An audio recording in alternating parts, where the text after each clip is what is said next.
আসসালামু আলাইকুম। ভারত দূতাবাসকে নিরাপত্তা দিতে ব্যর্থ হয়েছে দুলো। মঞ্জুরুল ইসলাম স্টাফ রিপোর্টার। বিএনপির কেন্দ্রীয় নেতা ও সাবেক মন্ত্রী অ্যাডভোকেট এম রুহুল কুদ্দুস তালুকদার দুলু বলেছেন, নিজের দেশের বিদেশি মিশন ও দূতাবাসগুলোকে নিরাপত্তা দিতে ব্যর্থ হয়েছে। ভারত প্রতিবেশী রাষ্ট্রের সঙ্গে বন্ধুত্ব সম্পূর্ণ সম্পর্ক বাদ দিয়ে দাদাগিরি করতে গিয়ে এখন নিজেই কূটনৈতিকভাবে দেউলিয়া হয়ে গেছে। শনিবার ৭ ডিসেম্বর বিকেলে নাটোর সদর উপজেলা বিএনপির সাবেক সভাপতি ও লক্ষ্মীপুর খোলাবাড়ী ইউনিয়ন পরিষদের সাবেক চেয়ারম্যান নিয়ামত উল্লাহ নানুর স্মরণ সভায় প্রধান অতিথির বক্তব্যে দুলু এসব কথা বলেন। রুহুল কুদ্দুস তালুকদার দুলু বলেন, মালদ্বীপ, শ্রীলঙ্কা, বাংলাদেশ সব রাষ্ট্রকে তারা অবহেলা করে নিজেরাই এখন বিপদগ্রস্ত। ধীরে ধীরে ভারত বিশ্বের মানচিত্রে বন্ধুহীন রাষ্ট্রে পরিণত হয়েছে।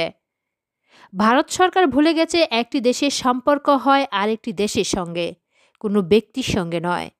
কিন্তু ভারত সরকার এই উগ্র হিন্দু হাসিনার পতনের মর্মাহত হয়ে বাংলাদেশের সব মানুষের বিরুদ্ধে মিথ্যা প্রপাগান্ডা ছড়িয়ে আমাদের দেশের হিন্দু, মুসলিম, খ্রিস্টান সহ সব ধর্মের মানুষের সুসম্পর্ক নষ্ট করার পায়তারা করছে। চিরদিন এদেশের মানুষ হিন্দু, মুসলিম, বৌদ্ধ, খ্রিস্টান সহ সবাই মিলেমিশে পাশাপাশি অবস্থান করছে। এদেশে কখনো সাম্প্রদায়িক দাঙ্গা, হানাহানি, জীবনহানির ঘটনা ঘটেনি। দুলু বলেন, ভারতের এসব সাম্প্রদায়িক দাঙ্গা, হানাহানি, জীবনহানির দেশে একটা অস্থিরতা, পার্শ্ববর্তী রাষ্ট্র ভারত। আমি মনে করি ভারত কূটনৈতিক ভাবে দেউলিয়া হয়ে গিয়েছে। এই ভারত কূটনৈতিক ভাবে দেউলিয়া হয়ে গেছে। এই জন্যই আমি বলি ভারত নেপালের সাথে বন্ধুহীন হয়ে গেছে, ভারত শ্রীলঙ্কার সাথে বন্ধুহীন হয়ে গেছে, ভারত মালদ্বীপের সাথে বন্ধুহীন হয়ে গেছে।